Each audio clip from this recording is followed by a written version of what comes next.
Assalamualaikum warahmatullahi wabarakatuh. Saudara-saudari yang dirahmati Allah sekalian. Alamak, baju gela putih pula, tak nampak nama. Waalaikumsalam kepada siapa yang memberi salam. Penat saudara. Waalaikumsalam semua di Facebook. Zaini, Khairul Anwar,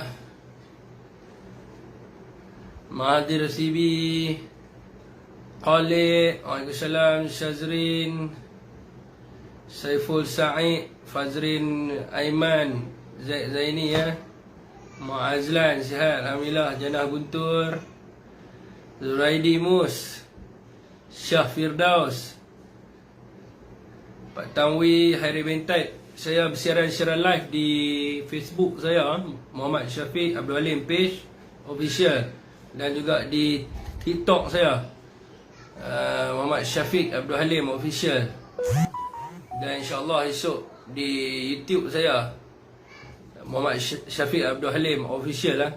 Semua official ni. Abang Abdul Ghani, Waalaikumsalam. Muazzaza, Waalaikumsalam pada sesiapa yang memberi salam. Bergani ni siapa dia ni? Muhammad Ridhi Izani, San Uko. Alamak, susah nak sebut nama. Muhammad Arif, Aswad Nur Ketupat Pio, Omar Maidin, Datuk Marmomo, Abdul Wahab Sanusi, Hashim Karim Ula, Farhan, ya Farhan, sahabat saya daripada Kelantan, Bang Penerangan KZ, Mahadi Zakaria. Waalaikumsalam kepada sesiapa sahaja yang memberi salam. Salam sejahtera pada semua. Alhamdulillah, selesai sudah. Saya live tak lama tuan, saja nak tunjuk muka ya, sebab ramai ada WhatsApp banyak sangat. Nak balas satu-satu tak boleh. Bila tak boleh nak balas satu-satu tu, cara dia lah dengan buat live lah. Ya, Tuan KZ dia letak jawatan lah. Tapi saya tak mau komen apa-apa. Saya tak boleh komen apa-apa tentang beliau ataupun apa-apa sajalah. Saya tak boleh komen, yang tunjuk muka sajalah. Kepada semua abang-abang saya sihat, walafiat dan sebagainya. Saya pun dah buat permohonan maaf tuan-tuan kepada Tan Sri Azam Baki, dan juga kepada semua pegawai SPRM dan seluruh Malaysia lah. Tapi Alhamdulillah tuan-tuan, walaupun orang kata apa video yang dipotong tu nak anaya saya, tapi kita faham biasalah tuan-tuan. Saya tak mau jawab apa-apa. Jumpa di PAT Muhammad Daniel. Siapa dia Muhammad Daniel? Apa benda part tu boleh tambah part? Part tu apa dia part? Fi Umi, Waalaikumsalam semua. Pada sesiapa yang memberi salam Warashdan Wantih, Waalaikumsalam. Banyik, Waalaikumsalam. Abang Abdul Razak, Waalaikumsalam. Tu tengok ada duk provoke lagi. Saya ni moderator kepada moderator, siapa yang part tu pada part, saya tak tahu nak tahu apa part tu nak jumpa di part tu saya tak tahu pada part. Moderator yang provoke tulis blog saja. Dan ni kali ni mute tak ada unblock lah, block tulis And sebab apa, semenjak saya ni kehidupan telah berubah saya ingat Kita dulu duk main media sosial ni, kita ingat tak ada lah siapa akhbar ke apa nak follow kita apa semua kan. Tapi selepas masuk Menteri Besar pun semua ni, mantan Perdana Menteri pun masuk dalam live ni, habis semua. Semua tengok live pening kepala saya. Lepas tu yang nak potong-potong video tu, macam saya cakap lah sebelum ni sebab saya ada video yang saya buat di YouTube dan juga di Facebook saya, yang ada authority untuk potong video saya tu, yang saya sebut tu lah, yang ada authority. Yang pihak lain tak ada authority tu, tak payahlah potong video saya, nanya kat saya. Saya dah bagi tahu dah, video saya kat Facebook saya bagi tahu dah. Jadi potong-memotong video ni akan jadi masalah besar pada saya macam hari ni lah kan. Masalah yang cukup dahsyat dan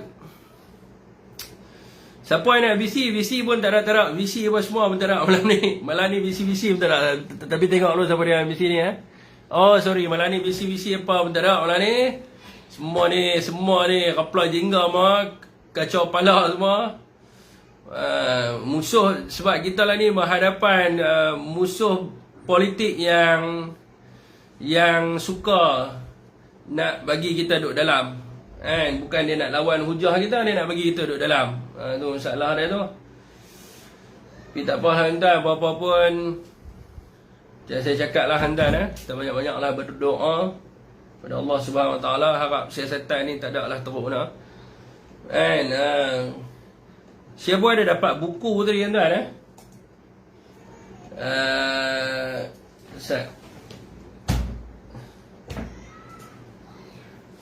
buku ni nanti saya baca, saya bagi penerangan kepada tuan-tuan.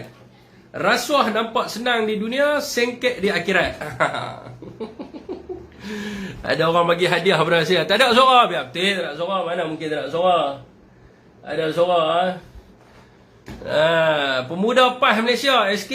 Assalamualaikum sahabat saya. Apa khabar? Sihat ke?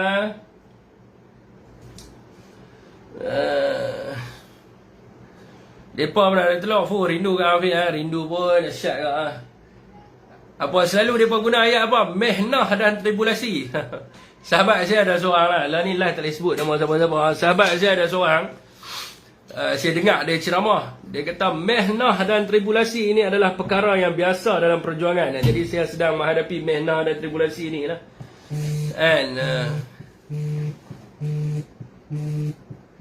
Siapa call saya pula ni?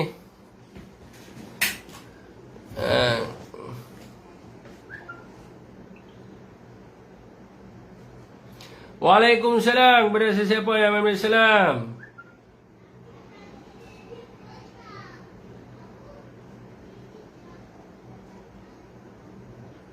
Ustaz sedar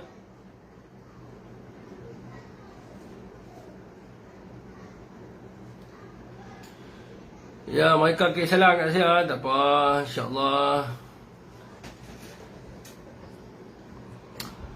Part tu persidangan agung. Oh, patut pun. Saya ingat ke apa benda ni? Persidangan agung. Tak apa, duk bayar free sana. Persidangan agung, ya. Persidangan agung, okey lah kan? Tak ada masalah apa lah. Boleh jumpa, insyaAllah boleh jumpa. Tak ada masalah apa.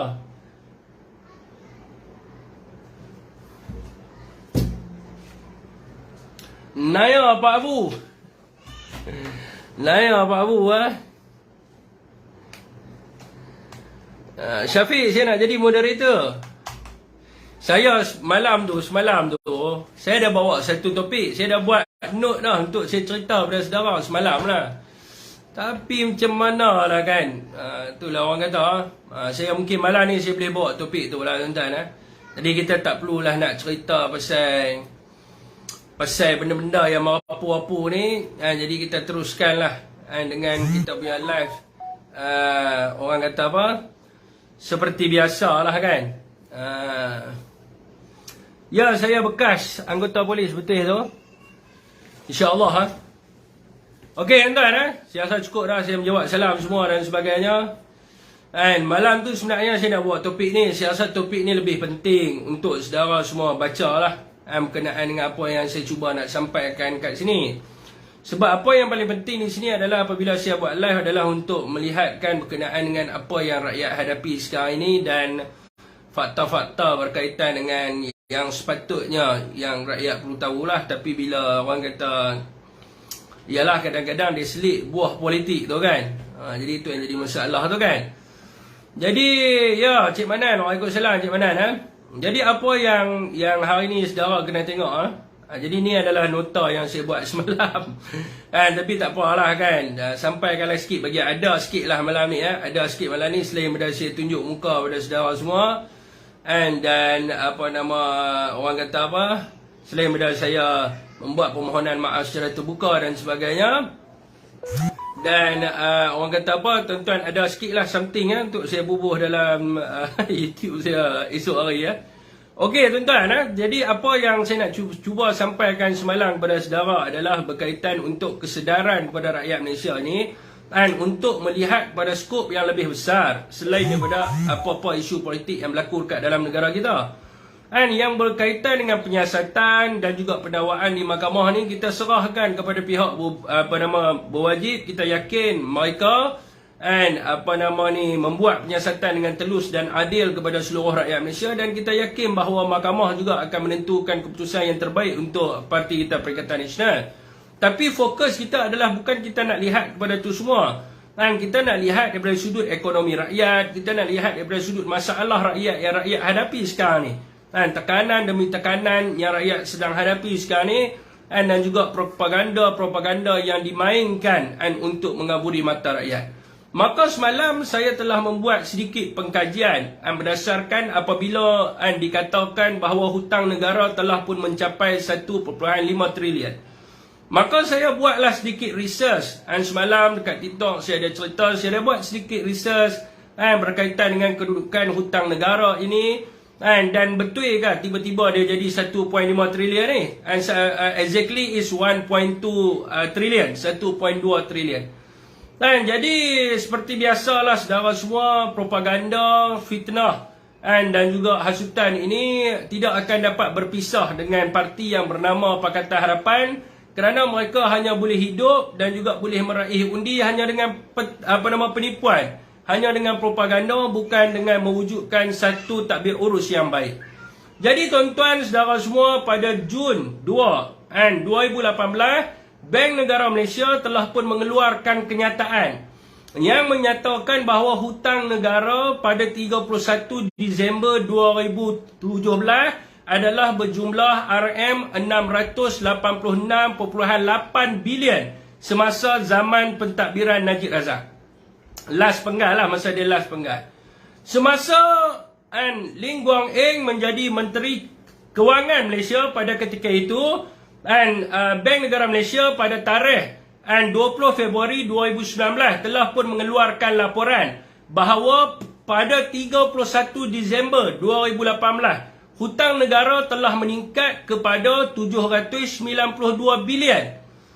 Dan pada 22 November tahun 2020 melalui kenyataan daripada Bank Negara Malaysia mengatakan bahawa hutang negara, sewaktu itu Lee Guang Eng juga menjadi Menteri MOF, sudah mencecah kepada 874.3 bilion pada akhir 31 Disember 2019.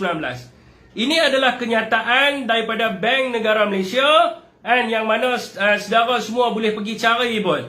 Dekat dalam Google ada, dekat dalam press release Bank Negara pun ada.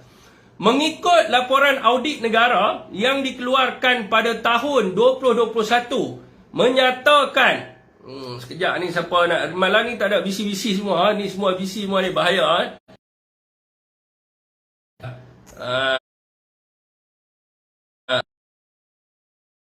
Share luar, tak banyak ni semua duduk kat TikTok, yang mana biasa dekat TikTok boleh pergi kat FB. Mengikut laporan audit negara yang dikeluarkan pada tahun 2021 menyatakan bahawa hutang negara pada akhir 2020 adalah RM879.56 bilion, di mana Tan Sri Muhyiddin Yassin mengangkat sumpah pada 29 hari bulan Februari tahun 2020. Jadi pada ketika itu hutang negara telah pun mencecah telah mencecah kepada 879.56 bilion. Pada 31 Disember 2021 mengikut kepada laporan daripada Ketua Audit Negara, hutang negara telah mencecah kepada 979.814 bilion, di mana Tan Sri Muhyiddin Yassin telah pun meletakkan jawatannya pada 16 hari bulan Ogos tahun 2021. Dan juga pada yang tuan-tuan tengok ni adalah laporan akhir pada 31 Disember tahun 2022, yang mana hutang negara telah mencecah pada angka 1.2 trilion. Jadi tuan-tuan, apabila mereka mengatakan bahawa hutang negara dibuat oleh Tan Sri Muhyiddin Yassin sehingga mencecah 1.2 trilion, secara faktanya adalah salah. Berdasarkan laporan dan data yang kita perolehi daripada Bank Negara dan juga lembaga dan juga audit negara, kita dapat lihat bahawa semasa Lee Guang Eng menjadi Menteri Kewangan pada waktu itu, kalau kita lihat hutang negara meningkat sebanyak 187.5 bilion. Dan pada waktu itu saya tak tahulah apa bantuan yang rakyat dapat. Ada orang kata dapat RM30, takkanlah kerana RM30 tu naik sampai 187 bilion. Kalau mereka betul-betul concern, kalau mereka betul-betul risaukan tentang peningkatan hutang negara. Jadi apa yang berlaku pada waktu itu? Kenapa hutang tambah sampai banyak tu sekali? Apa yang mereka buat pada waktu itu? Jadi mungkin mereka akan mengatakan pada waktu itu Perdana Menterinya adalah Tun Mahathir Mohamad. Maka kena siasat lah. Apa mereka buat sampai naik banyak sangat hutang negara? Walau bagaimanapun saudara semua, pada zaman Tan Sri Muda Yassin, semua orang tahu. Walaupun ada peningkatan hutang negara sebanyak 100.254 bilion, tetapi semua orang tahu bahawa pada zaman itu kita menghadapi pandemik COVID-19. Dan semua orang menerima manfaat daripada 7 pakej ransangan ekonomi yang diperkenalkan pada zaman Tan Sri Muda Yassin. Tuan-tuan, saudara semua bayangkan saudara, 7 pakej ransangan ekonomi dan kita ada pandemik dan sebagainya, peningkatan hutang negara baru 100 bilion saja.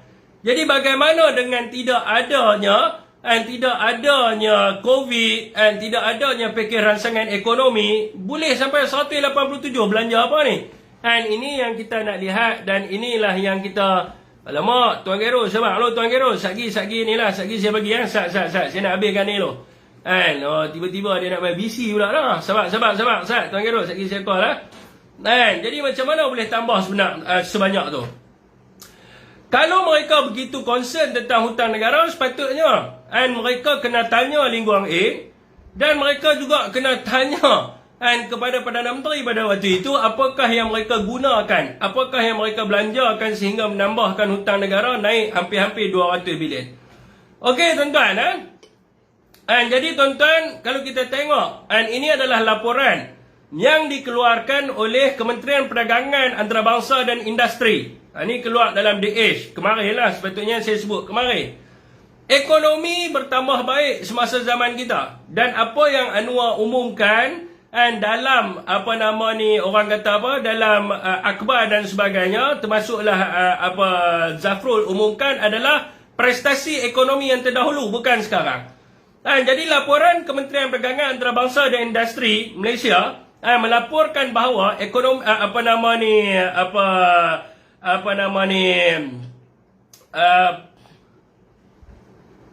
ekonomi Malaysia berkembang 8.7% pada tahun 2022, yang tertinggi sekali dalam 22 tahun. Jadi perkembangan ekonomi ini adalah kerana pada waktu itu Datuk Seri Ismail Sabri yang menjadi Perdana Menteri.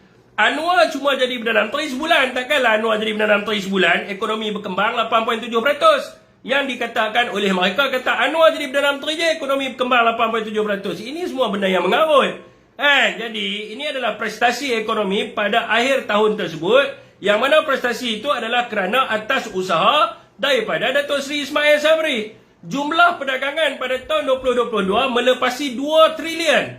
Dan ekspor meningkat kepada 25% kepada 1.6 trilion.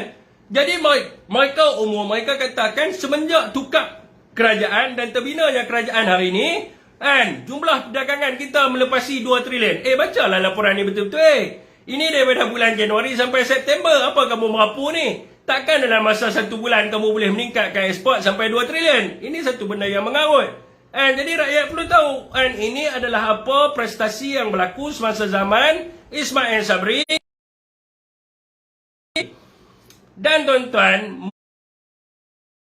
momentum ini adalah kerana dasar tegas untuk melindungi ekonomi serta melindungi dan mewujudkan peluang pekerjaan sejak daripada Mac 2020 semasa Tan Sri Muda Yassin menjadi Perdana Menteri di bawah dasar Wawasan Kemakmuran Bersama 2030. Ini dilaporkan oleh The Age Market.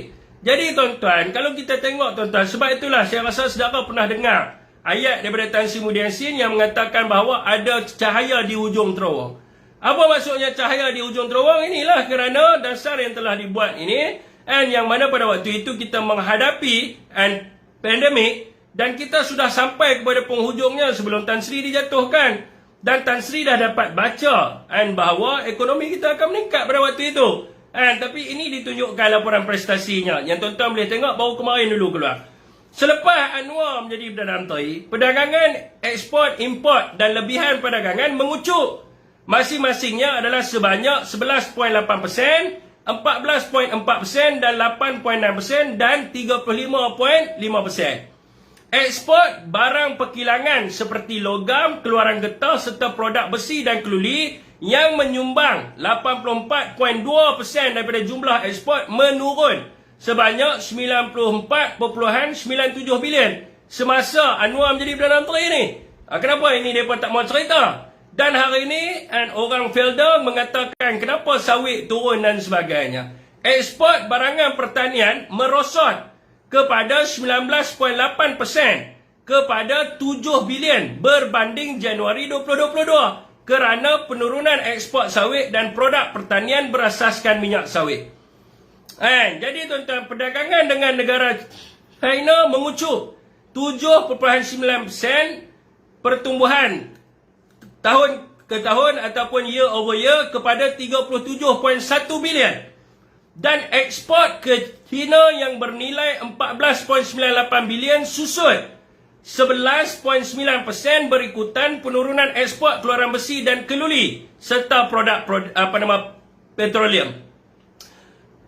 Kalau kita bandingkan dengan bulan Disember tahun lepas, tuan-tuan boleh tengok ekspor kita, perdagangan ekspor dan import kita berkurangan kepada 11.7%, 16.6% dan 8.1% pada Januari tahun 2023. Penurunan ekspor ini akan menyebabkan industri berkaitan akan mengalami kerugian ketara. Hal ini akan menyebabkan ramai pemain industri yang akan gulung tikar dan akhirnya merosakkan industri atau FDI yang keluar daripada Malaysia.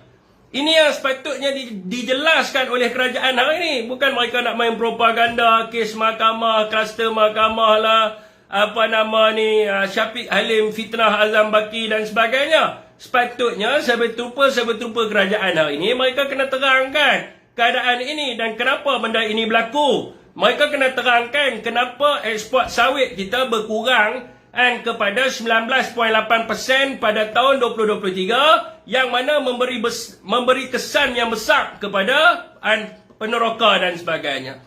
Harga sawit pada zaman Tan Sri Muhyiddin Yassin adalah puratanya adalah RM5,000 per tan pada Disember tahun 2021. Kemudiannya pada zaman Ismail Sabri turun kepada RM4,000 per tan pada akhir Disember 2022. Dan sekarang ini pada Februari, sekarang ni lah pada bulan Februari kalau saudara pergi cek, harga dia purata dia turun lagi kepada RM3,900 per tan.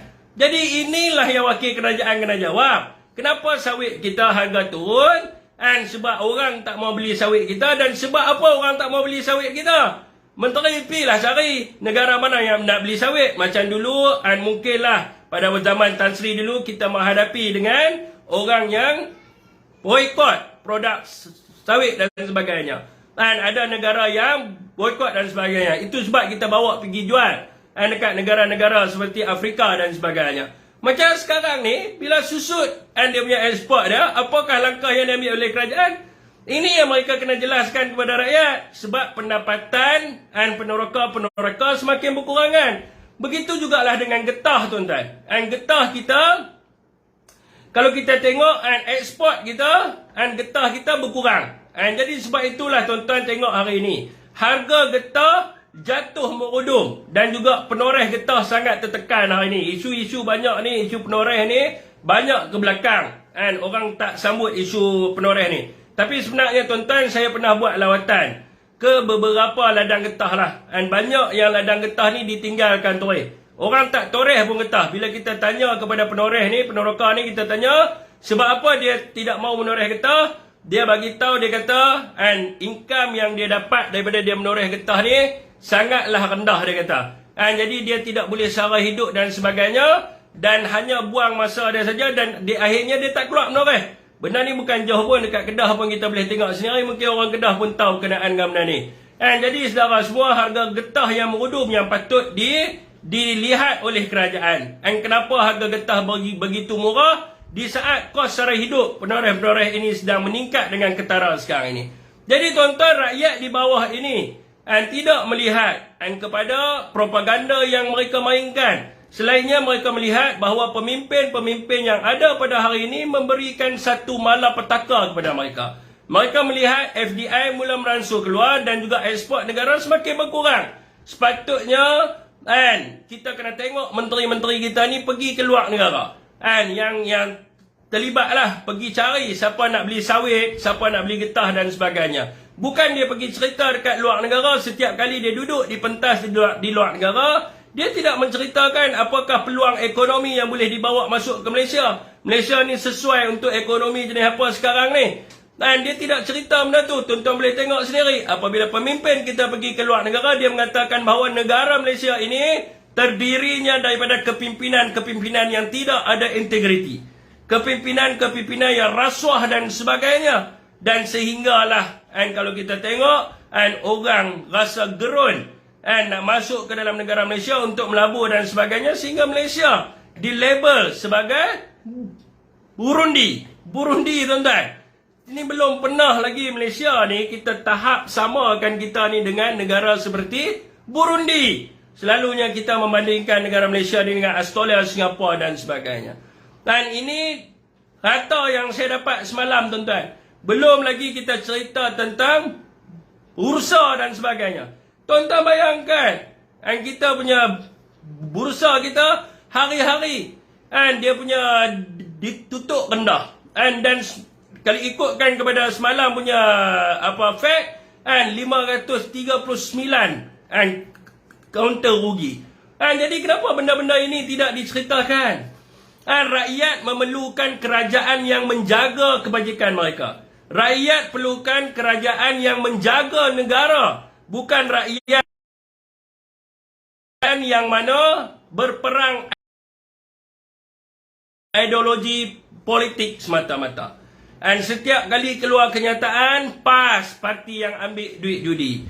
Bersatu, parti rasuah. Rakyat tak mau dengar sebab 5 tahun sekali rakyat mengundi. Rakyat cuma dengar Barisan Nasional, Pakatan Harapan, Bersatu, PAS, Perikatan Nasional 5 tahun sekali. Ataupun apabila berlakunya pilihan raya negeri ataupun dan sebagainya. Selepas daripada tempoh tu, rakyat cuma tahu pembangkang dan kerajaan. Yang rakyat tahu bahawa kerajaan kena jaga semua orang.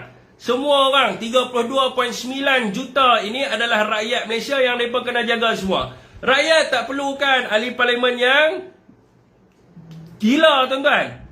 Masuk di dalam parlimen macam anjing liar. Menyalak sana, menyalak sini. Sana, sini. Tidak langsung membawa suara rakyat. Rakyat tak perlukan sebuah kerajaan yang hari-hari melabel parti itu ekstrim, parti ini perkauman, parti itu rasuah, parti ini makan duit judi dan sebagainya. Rakyat tak perlukan kerajaan yang Perdana Menterinya bercita-cita nak jadi pegawai penyiasat. Sekejap mengkualifikasikan kes, sekejap siasatan rasuah 600 bilion, sekejap 92.5 bilion dan sekejap pengubahan wang haram. Rakyat perlu hidup dengan makan dan kerja. Dan kalau kita tengok berdasarkan laporan MEF, dikatakan pada tahun 2023 kemungkinan akan ada 60,000 orang rakyat Malaysia yang akan kehilangan pekerjaan mereka. Graduasi melihat janji-janji kerajaan untuk menyediakan peluang-peluang pekerjaan kepada mereka yang mahasiswa ini, yang graduasi, yang baru habis belajar dan sebagainya. Rakyat melihat hari ini harga barangan yang meningkat, beban hutang mereka bertambah dan kos sara hidup yang semakin menekan rakyat. Jadi kerajaan dia perlu sedar. Dan kalau kerajaan hari ini tak sedar, masih lagi dibual mimpi maka rakyat akan menjadi nazak dan senazak-nazaknya. Dan tidak lagi akan mampu bernyawa. Jadi kerajaan hari ini sepatutnya menghentikan sikap berpolitik 24 jam. Mereka kena mencari jalan penyelesaian ke atas masalah rakyat. Tidak ada seorang pun hari ini kalau kita tengok saudara semua daripada kalangan ahli parlimen kerajaan ataupun menteri kerajaan yang memikirkan soal rakyat ataupun masalah apa yang rakyat sedang hadapi sekarang ni. Rakyat tak kisah pun dengan perkataan Madani yang dikatakan tafsiran daripada seorang pengasas liberal, klasikal liberal yang bernama John Locke, ataupun Madani ini mengikut kepada tafsiran Ibnu Qutaibah dan Imam Al-Ghazali ataupun sebagainya. Rakyat tak mau ambil tahu pun. Rakyat tak kisah pun Madani ni mai daripada siapa punya tafsiran. Dia tak kisah. Apa pun nama kerajaan sebelum ni rakyat tak pernah tahu. Saya tak tanya, siapa tahu nama kerajaan pada zaman Mahathir? Siapa tahu nama kerajaan pada zaman Tan Sri Muda Yassin? Siapa tahu nama kerajaan pada zaman Ismail Sabri? Siapa tahu nama kerajaan pada zaman Anwar? Tak semua tahu. Cuma orang yang duduk tengok live di Facebook, tengok sidang parlimen, mereka tahulah Madani ni apa, yang lain tak tahu pun. Jadi rakyat dia fikir mereka susah nak makan tak boleh ya, dia tak kira John Locke ke, Ibnu Qutaibah ke, Imam Ghazali ke, dia tak kisah. Yang dia penting nama apa pun kerajaan hari ini, rakyat jangan susah. Jadi tuan-tuan, kalau kerajaan hari ini namanya indah tapi pemimpinnya macam haram jadah, tetap juga akan membawa kecelakaan kepada rakyat. Dulu tuan-tuan, Pakatan Harapan 22 bulan menggunakan nama kerajaan Rahmatan lil Alamin. Siapa tak pernah dengar? Betul. Menteri Agama kata ini Rahmatan lil Alamin, Rahmatan lil Alamin. Tetapi tidak membawa rahmat juga. Siapa kata kerajaan 22 bulan tu bawa rahmat? Hanya orang gila je yang mengatakan bahawa dengan terma Rahmatan lil Alamin yang diutarakan pada kerajaan pada waktu itu membawa rahmat. Sedangkan banyak rakyat di Malaysia yang mengatakan bahawa 22 bulan Pakatan Harapan mentadbir negara tidak membawa rahmat tetapi satu kecelakaan dan malapetaka kepada rakyat. Jadi sama jugalah hari ini. Nama kerajaan yang Madani tetapi hanya sekadar istilah. Dia tidak juga membawa kepada Madani yang sebenar, di mana rakyat semakin tertekan dan ditindas di bawah permaidani, bukan lagi Madani. Yang hanya dikatakan Madani ini adalah Mami, Dedi dan Nurul Izzah. Yang lain rakyat semua jahanam dan sesara. Keluarga Anwar saja yang mendapat manfaat, rakan-rakan Anwar saja yang mendapat manfaat daripada kerajaan Madani. Kalau menang lagi satu parlimen, maka ada 3 parlimen dalam rumah Anwar Ibrahim. Bandar Tun Razak, Pematang Pauh dengan Ambon. Nasib baiklah Pematang Pauh tu liuk. Kalau tak liuk, habis. Dalam parlimen 3 orang keluarga Anwar dalam parlimen. Yang dapat manfaat adalah mereka dilantiknya anak ke dalam jawatan tertentu, sekretariat jawatan kuasa penasihat dan sebagainya. Rakyat tidak mendapat manfaat daripada Madani tersebut. Yang paling cilaka yang rakyat sekarang yang rasa sekarang ni adalah apabila menteri-menteri dan kerajaan hari ini sibuk nak main politik. Sampai tuan-tuan tengok hari inilah cerita pasal saya, cerita pasal Syafiq Alim, walaupun benda tu fitnah, keluar dalam semua surat khabar. Dikatakan Syafiq Alim kata Azam Baki tawar itu tawar ini dan sebagainya. Saya tak sebut langsung nama Tan Sri Azam Baki dan sebagainya. Ini semua fitnah yang besar. Tapi isu yang lebih penting selain daripada saya, mereka ketepikan apa isu yang paling penting sekarang ni yang ditenggelamkan. Saudara semua, ini adalah nota saya semalam sepatutnya saya sebut.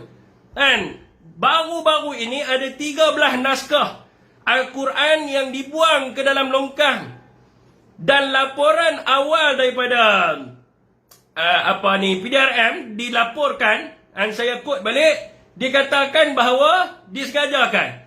Jadi tuan-tuan, kalau satu naskah kita boleh kata dihanyutkan, kita boleh kata dicampak, dibuang dan sebagainya. Tapi kalau 13 naskah Al-Quran, kita nak tanya, ini apa? Adakah ini satu bentuk provokasi? Saya melihat hari ini tuan-tuan, Menteri KDN tak respon. Menteri Agama tak respon. Dan saya memuji Exco Agama Pulau Pinang. Dia mengeluarkan kenyataan mengkritik sekeras-kerasnya pihak yang membuang Al-Quran ke dalam longkang. Kalau tak silap saya itu kenyataannya. Jadi tuan-tuan, Kan, isu yang berkaitan dengan Al-Quran ini dibelakangkan. Tak ada siapa pun ambil tahu. Hari ini semua gambar saya penuh. Keluar Isra Awani dan sebagainya. Tapi siapa yang ambil tahu tentang isu Al-Quran? Sedangkan Al-Quran lebih penting daripada Syafiq Alim. Kan, Syafiq Alim ni tak payah keluar berita, tak apa, masuk prom simpan terus ya. Orang tak mau tengok muka dia, orang tak mau ambil tahu benda dia. Tapi pasal Al-Quran, ini lebih penting. Tetapi tidak ada seorang pun yang mengeluarkan kenyataan. Tak kira lah daripada pihak kerajaan ataupun pihak mana pun, sepatutnya kita merasakan sensitif apabila isu berkaitan dengan Al-Quran ini dan dibuang ke dalam longkang dan sebagainya. Tuan-tuan, ni kenyataan dia lah. Mufti Pulau Pinang, Datuk Seri Wan Saleh Wan Noh. Dia adalah orang pertama yang mengkritik siapa yang melakukan perkara ini. Jadi kita nak tanya, mana wakil kerajaan Madani yang dikatakan Madani Ibnu Qutaibah dan juga Madani Imam Al-Ghazali? Tapi sikap kamu ini tidak mencerminkan peribadi Islam. Apabila kamu langsung tidak terasa dan apabila orang mencampakkan Quran kat dalam longkang. Tapi pasal Syafiq Alim penuh kat Twitter.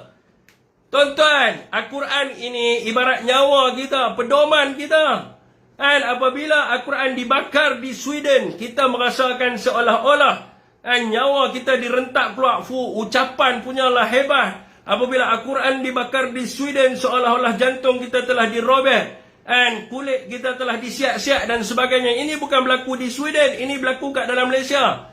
Siapa yang tanya? Saya nak tanya, mana ahli parlimen yang persoalkan berkaitan dengan benda ni? Setakat manakah siasatan berkaitan dengan benda ni? Dan siapakah perilakunya? Kita nak tahu benda ni. Jadi tidak keluar langsung. Sebab apa? Sebab isu politik lebih penting daripada agama. Jadi betul lah orang mengatakan bahawa Madani tafsiran Qutaibah ataupun Imam Al-Ghazali ini tidak seperti Madani tersebut.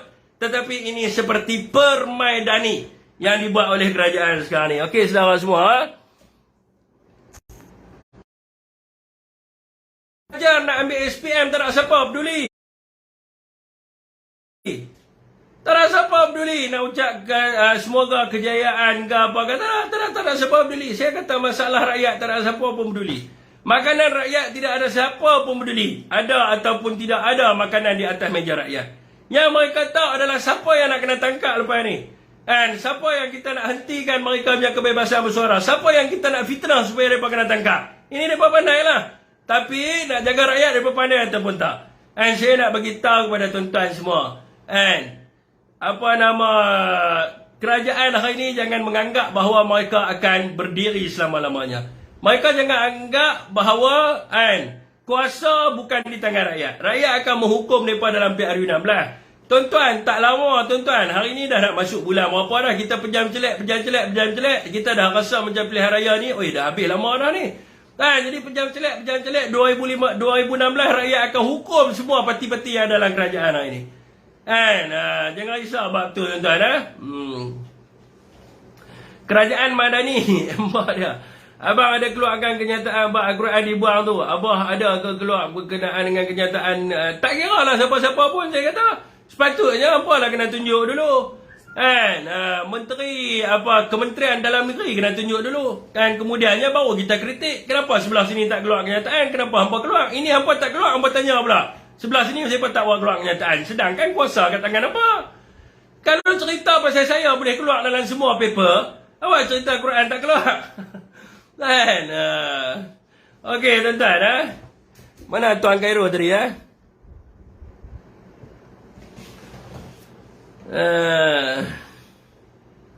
betul tu Siapa kerajaan sekarang ni? Ya betul Waalaikumsalam Hasnah Abdul Rahman. Ni patut jadi saya risau kat pejabat SPRM aku. Lah dah pukul 1 lah. Sekejap habis-habis live baru nak gantuk betul tak. Kami nak tengok masuk lokal tu, tak apalah, doakanlah kan. Kalau nak masuk pun kerana siapa? Masuk kerana ketentuan kun fayakun. Kalau dikatakan masuk, masuklah. Tapi ramai orang duduk apa juga masuk sana. Saya ulang, ke hari-hari cari salah rakyat makan pasir, rakyat hakim negara tolak Madanon. Kan? Menu Rahmah apa jadi? Menu Rahmah diam lah. Kan? Tak nak sebut dah menu Rahmah. Saya semalam saya nak cerita pasal menu Rahmah ni. Saya ada jumpa dengan ada seorang uncle ni. Saya pergi buat gambar tuan-tuan baru ni. Kan? Dia bagi tahu kat saya lah, bisnes dia teruk lah apalah. Kan? Tak ada orang nak main buat gambar lah apa semua. Lepas tu kami duk sembang lah pasal Rahmah ni. Saya pergi ambil gambar baru ni. Marilah saya pergi ambil gambar untuk buat kad. Dia cakap, baru saya terfikir tau, ada uncle ni, ada seorang uncle ni, baru saya terfikir. Dia kata kat saya, dia kata, adik, saya mau cakap sama you satu lah. Uncle, saya tak ingat, uncle ke kawan saya, antara dua tu lah, tak tahulah siapa lah, saya tak ingat lah. Saya ni cepat lupa, susah, tapi ayat dia saya ingat lah, dia kata macam ni. Dia kata, adik, you tahu lah, ini My Day, dia bukan restoran kedai makan tau. Dia supermarket tau. Dia mau promote dia punya supermarket, dia pergi sana kedai mamak, dia kata, you buat sama saya 100 serving. You main tak sini, nanti orang pergi makan sana dia bagi lah menu Rahmah RM5, tapi orang main beli dekat supermarket dia. Habis tu restoran punya orang macam mana? Apa saya menteri dia tak pergi bincang sama Maidin cakap, kalau you boleh buat menu Rahmah betul, you kata you buat menu Rahmah you ada untung kan? You supermarket you kasih turun you punya harga sayur, you tak perlu buat menu Rahmah. Itu menu Rahmah punya, you kasih convert dia, itu untung semua, you bagi turun harga ayam, turun sayur, turun you punya barang-barang kat Maidin. Lepas tu nanti orang pergi beli, barulah restoran luar boleh turun harga. Tapi kalau you supermarket, you pergi buat menu Rahmah, harga dekat luar tak turun. Tapi orang pergi kat supermarket you lah, sebab orang nak pergi makan nasi kat situ dan orang akan pergi belilah dekat situ. Tapi kalau you tak mau buat menu Rahmah pun tak apa. You convert you punya untung, you bagi semua turun. Ini ada promosi, ayam promosi, sayur promosi, dia buat promosi Rahmah. Kalau dia buat promosi Rahmah, telur promosi Rahmah semua, itu harga mesti turun. Kedai makan punya harga mesti turun. Sebab dia pergi beli sana Maidin, murah. Luar mesti dia jual murah punya, sebab dia beli murah. Dia cakap betul tak? Sebab orang uncle ni, dia bisnes, dia guna otak. Menteri kita tak guna otak, saudara. Menteri kita, dia suruh Maidin pergi buat menu Rahmah. Lepas tu dengan anggapan restoran lain pun semua boleh buat menu Rahmah. Mana boleh, barang yang mereka beli pun mahal dah. Okey tuan-tuan, menu Rahmah paling hancing sekali. 1000% setuju. Dah betul lah. Uncle tu cakap, saya pun tak terfikir macam dia cakap tu. Tengok, walaupun dia uncle, dia kerja kedai gambar, tapi dia lebih cerdik daripada menteri ada hari ni.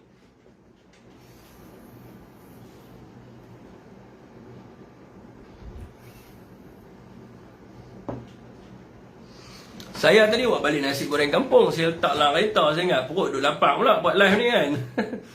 Okey, tuan-tuan. Menu lemah. Kita cabar menteri buat bazar Rahmah betul? Dia pun buat bazar Rahmah tengok kan. Buat bazar Rahmah. Macam dulu Datuk Seri Ismail Sabri dia pun buat apa? Gerai rakyat ke apa benda. Tak saya lupa dah. Zaman Tan Sri Muhyiddin Yassin gerai perhatian kan. Buat gerai Rahmah. Dan bagi ayam murah, sayur murah, bawang murah, ubi murah, dan tomato murah, bendi murah. Buat gerai Rahmah, buat pasar Rahmah. Ataupun pasar malam Rahmah. Of course, barang dekat kedai makan akan turun sebab harga barang asas telah pun turun. Jadi masalahnya apabila supermarket disuruh jadi restoran. Ini masalah teruk tu ya. Uncle tu pun lebih cerdik lagi kan. Patut uncle ni jadi menteri lagi bagus.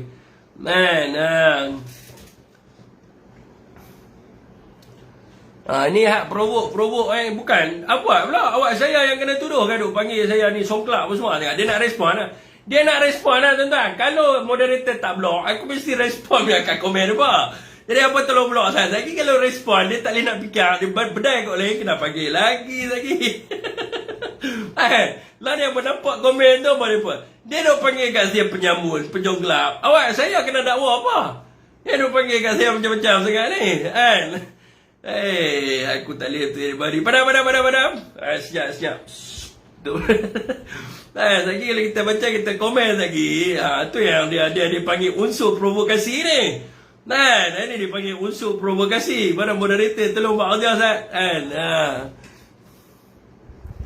Bukan dia koyak. Kali aku koyak. Ni Melaka Daily pula dah. Siapa dia ni Melaka Daily ni. Malam ni tak payah aku mesti kalau Tuan Khairul tadi boleh lah kan. Sebab saya kenal dah. Tengah blok. Hampa tak blok tadi aku kira nak komen lah. Komen lagi mula kan. Tak jawab lagi kan. Tak ada modal lah.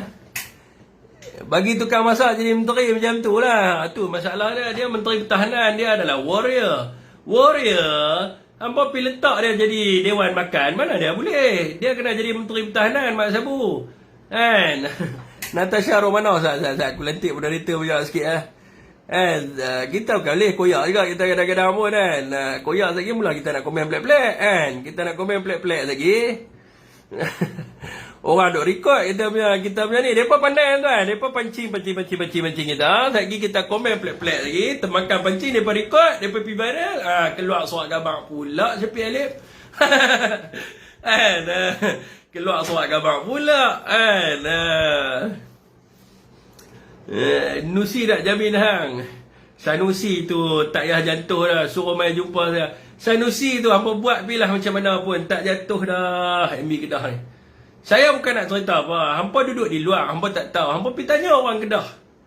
Hampa pergi tanya orang Kedah yang di Sungai Petani tu nasib boleh menang. Saya beritahu, ini saya cakap lah, kalau letak calon yang kena Sungai Petani hari tu, tak ada lah. Loop.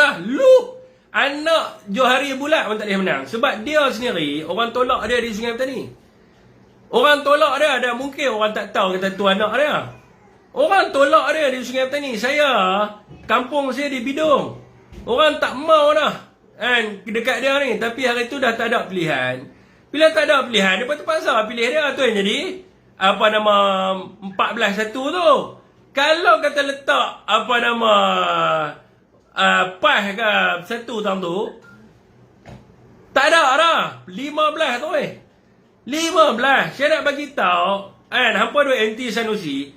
Ni Alok start daripada merdeka tau. Saya duduk Alok start daripada kemerdekaan negara kita. Pilihan raya pertama MCA. Sampailah tahun 2014 tak silap saya. Boleh dekat PKR. Tu pun bukan Melayu bertanding. Alok start ni kawasan dia bukan kawasan Melayu. Jadi Alok start, Afnan Hamimi menang berapa puluh ribu majoriti. Mana pernah PAS menang sebelum Afnan Hamimi yang bertanding PAS Alok start adalah nama dia lebih kurang nama saya juga. Apa nama dia? Atas Syafiq apa benda tu? Apa Syafiq tu saya lupa dah. Aminur Syafiq bertanding kalah juga 9,000 undi. Apa nama Afnan bertanding berapa puluh ribu Afnan Hamimi. Alok start ni saya nak bagi tahu ni kawasan MCA dengan PKR jatuh sebab letak orang yang betul. Sungai Petani hari tu kalau letak betul pakai peok dah, tak ada.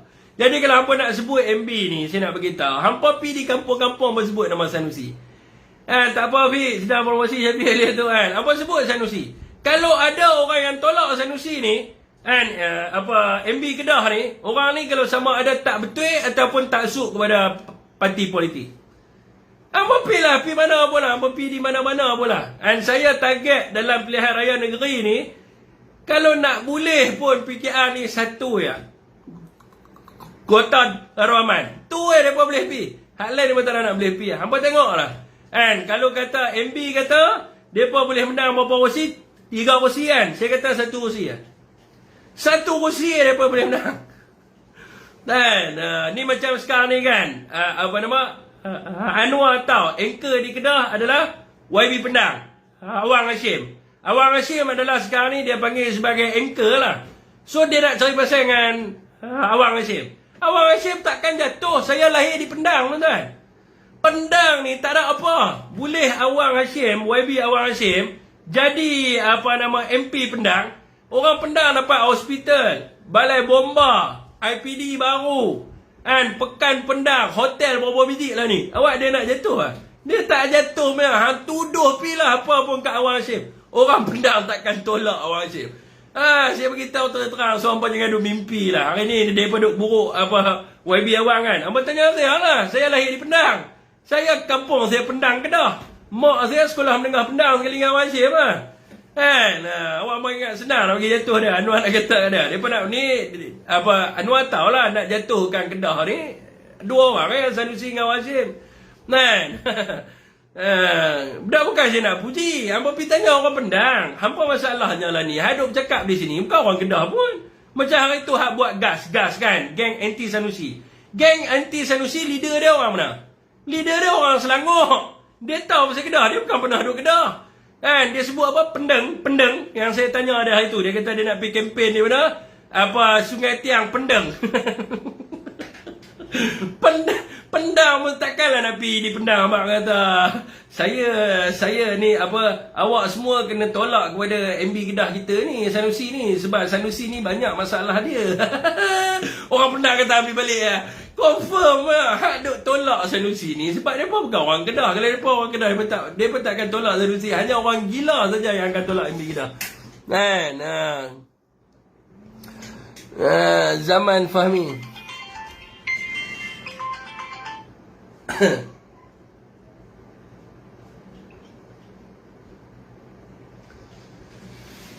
Siapa dia ni? Zaman Fahmi. Nanti Zaman Fahmi ya.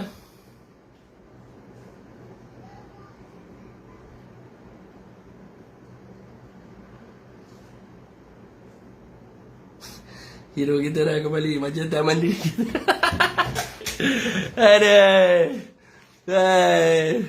Kami anak muda sayang. Di Pulau Pinang pun tuan-tuan, saya nak bagi tahu ni kita selit sikit lah. Di Pulau Pinang ni kita perlukan 4 kursi je. Tapi kita kena keluar sikit. Kita kena orang kata apa? Lah ni mereka tengah label kita. Labeling mereka kepada PAS ni macam Pulau Pinang ni, mereka label PAS ni adalah parti yang perkauman dan juga ekstrim. Jadi kalau kita boleh keluarkan speaker yang boleh berbahasa Hokkien dan juga Inggeris, untuk pergi cerita benda yang sebenarnya, 4 kawasan di Pulau Pinang ni pun mereka pergi lah, saya ingat. Pergi dah. Hari tu balik pulau hari tu pun nyari-nyari dah tu. Saya beritahu balik pulau pun 2 kali, sekali pilihan raya lagi habis tak dapat apa. Dia sebab tu DAP Pulau Pinang pun goyang kan. DAP ni sebab apa depa setuju nak gabung dengan UMNO? Sebab depa tahu Pulau Pinang depa melingkup. Dia jantung DAP Pulau Pinang. Nak bagi parti dia jatuh, hantam Pulau Pinang. Hantam DAP di Pulau Pinang, seluruh struktur DAP jahanam. Tapi kita tak mau fokus Pulau Pinang. Kalau saya, hari tu yang masa pilihan raya itu, saya turun saya keluar. Sebab apa? Sebab saya tahu nak jatuhkan DAP kena balun Pulau Pinang. Lah ni orang duk pergi buat kerja di luar. Hampa duk pergi buat kerja di sana, di sini apa semua tak guna. Hampa nak jatuhkan DAP bukan di Negeri Sembilan. Nak jatuhkan DAP kena hantam di Pulau Pinang. Hantam di Pulau Pinang, dia jatuh habis lah, dia goyang lah. Dia paling takut sekali DAP ni adalah apabila Pulau Pinang dapat jatuh. Sebab tu dia buat keluar gelombang hijau. Sebab apa dia bagi tahu gelombang hijau? Sebab dia nak orang bukan Melayu nampak bahawa kalau mereka sokong PN, maka itulah yang hijau lebay itu akan takbir Pulau Pinang. Dan dia label PAS adalah pasti ekstrim dan juga perkauman. Sebenarnya yang ekstrim perkauman ni bukan PAS. Yang ekstrim perkauman adalah dia. Jadi kalau kita dapat keluar daripada tu sikit dan kita dapat pergi cerita perkara yang sebenar yang kat mereka, 4 kursi lagi kita dapat Pulau Pinang ni jatuh.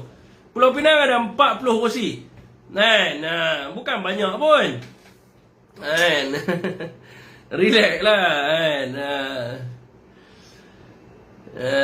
Okey, tuan. Saya nak jadi moderator. Lama banyak yang moderator. Kena block habis lah. Bagus. Apa block semua. Yang mana ada jangan mute, jangan apa, block terus. Negeri Sembilan bungkui habis. Saya ulang hari ni kita menang, esok basah kepala. Syok sendiri. Saya bukan nak kata syok sendiri. Tuan-tuan boleh tengok sendiri statistik lah kan. Tuan-tuan boleh tengok sendiri statistik. Kalau kita tetap lah, kalau negeri 6 negeri mereka kalah, kerajaan persekutuan pun jam. Jam, saya beritahu Abang Noh pun jam lah tuan-tuan. Orang UMNO dia takkan terima. Dia takkan terima DAP dengan PKR. Orang PKR pun takkan terima UMNO. Jadi tuan-tuan bayangkan hari ni mereka dalam konflik. Konflik yang sangat besar. Ini kita cerita politik sikit lah sebab kawan kita tadi sebut politik kan. Saya ikutkan, malas saya nak pergi kepada kos sara hidup rakyat. Tapi dia tanya, kita pergi melalut sikit lah. Saya beritahu, mereka ada masalah yang sangat besar. Masalah apa tahu? Masalahnya adalah di antara dua-dua parti ni tidak menerima di antara satu sama yang lain. Tuan-tuan ingat rundingan kursi mereka semudah macam mereka bubuh kat dalam surat tabak dah. Tuan-tuan, di Pulau Pinang pun bergaduh. Kan? Ada tempat yang ketua bahagian UMNO kata, tak kelapak aku nak bagi laluan kat DAP. Siapa nak bagi laluan kat PKR dengan DAP? Aku di sini, ni tempat aku. Dia nak tanding di situ. Kan? Ada tempat yang orang PKR dengan DAP tak mau bagi kat UMNO. Dia berkata, kenapa aku kena bagi kat MCA? Kenapa aku kena bagi kat UMNO? Ini tempat kita kuat di sini. Mereka pun bergaduh teruk. Kan? Tuan-tuan ingat senang mereka nak agih kursi, tak boleh. Pengundi-pengundi mereka lagi lah. Tuan-tuan ingat, dengan di dalam keadaan mereka tak dapat kestabilan berpolitik, mereka boleh menang dalam ni pilihan raya negeri. Mereka nak berlakon di peringkat persekutuan boleh. Ni tuan-tuan tengok. Adun UMNO lompat masuk, GPS Anwar Ibrahim duduk diam. Awak bong tak rasa apa. Bong ni macam kena bohong ini hidup ya. Jadi tuan-tuan, mereka nampak macam sebenarnya ada kestabilan, tapi sebenarnya tak ada. Mereka bergaduh gila-gila. Saya bukan nak cerita ahli nujum kan, tapi saya ada lah dia punya sos-sos saya tu kan. Tengok bila saya kata mereka marah, mereka buh macam-macam, koyak tu kan. KJ tak ada. Kerajaan menyeberang pembangkang, kenapa Datuk Wan letak jawatan? Nak komen ke? Dia letak jawatan lah. Dia letak jawatan apa lah? Tok Wan letak jawatan sebagai apa? Dia letak, saya pun tak tahu ni, saya tak tahu apa. Saya tak tahu apa yang berlaku pada hari ni. Saya tak tahu apa yang berlaku pada hari ni. Dia letak jawatan apa? Tak tahu lah, ambil pilih dia letak jawatan apa pun lah. Oh, dia letak jawatan sebagai ketua penerangan. Oh, tu yang tadi cikgu KZ bagi tahu bos letak jawatan tu.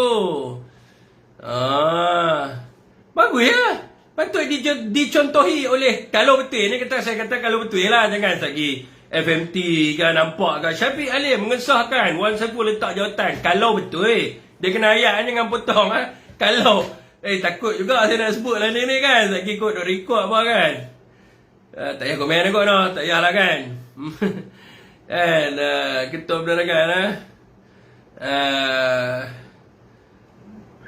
betul kan apa kan? Saya dulu tengok ada tak. Kalau ada akhbar awal-awal yang keluar dulu boleh lah saya komen tak ada akhbar keluar lagi. Syafiq Alim mengesahkan Wan Saiful letak jawatan, Haran Jadah pula aku kan. Jadi musuh pula kan dia.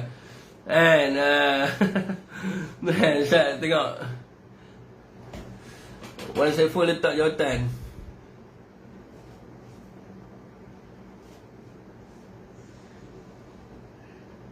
Saya cek dulu lah, kena cek bahaya ni. Saya lagi tak pasal pula, kena saman dengan orang tua tu, Butare. Muhyiddin sahkan peletakan jawatan Wan Saiful. Dia mohon letak jawatan, dia mohon letak jawatan. Sehari selepas dituduh, dia mohon letak jawatan. Okey, kalau betul lah dia letak jawatan sebab ada laporan akhbar Kalau betul dia letak jawatan, maka ini adalah satu moral yang baik yang ditunjukkan oleh dia. Sebab baru ni dia pun kata melantik Zahid seperti Wan Saiful memegang jawatan. Maka kalau betul dia letak jawatan, maka orang di sebelah pihak kerajaan kena tunjuk benda yang sama. Kluster-kluster mahkamah dalam kerajaan, mereka kena tunjuk moral yang sama. Letaklah jawatan. Jadi jangan duk kata dia ni Wan Saiful. Dia kalau betul, kalau kena ada perkataan kalau kalau tak ada kalau aku kena sama buta lagi. Jadi kalau dia letak jawatan, maka Zahid Hamidi, saya sebut Zahid pun kena ambil tanggungjawab yang sama untuk letak jawatan. Kalau dia ada prinsip moral yang sama.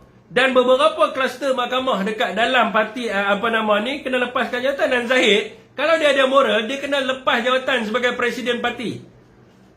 Sebab ni tuan-tuan, ketua penerangan parti bukan jawatan yang kecil tau. Ketua penerangan ni adalah G5 dalam parti.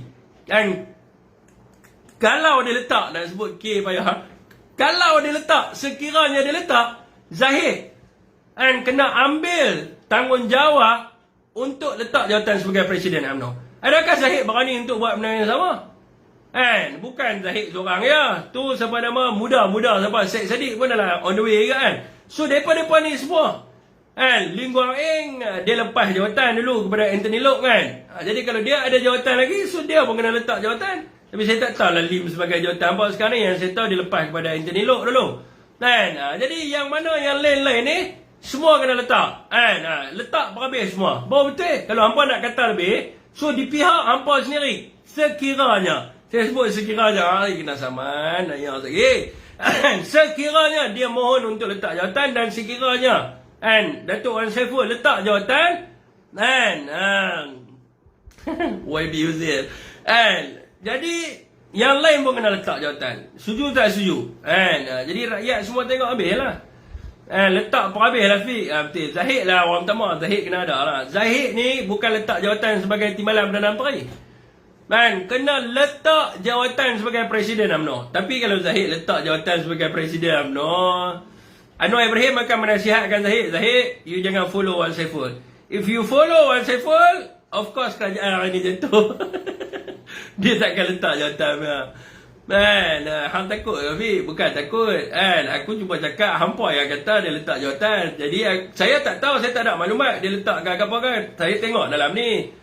Tan Sri Muhyiddin kata dia serah surat apa semua. Saya kata kalau dia letak, maknanya Zahid pun kena letak lah kan. Sehinggalah saya tahu mengatakan bahawa dia betul-betul. Saya termentak tanya, dia tak bercakap dengan saya 2 hari dah. Adalah sebab dia kan. Sehari lebih dah kan. So saya kenal lah. Tanya dia dulu kalau betul kan.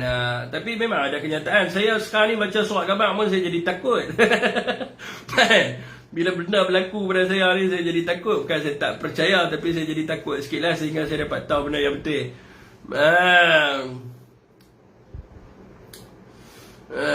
Datuk Wan Saiful steady ya. 47 kes. Bila 47 kes pula dah hamba tanya? Tak payah kot tanya soalan black-black. Okey tuan-tuan di FB saya dah cukup lah 1 jam lebih lah. Wabillahi taufiq.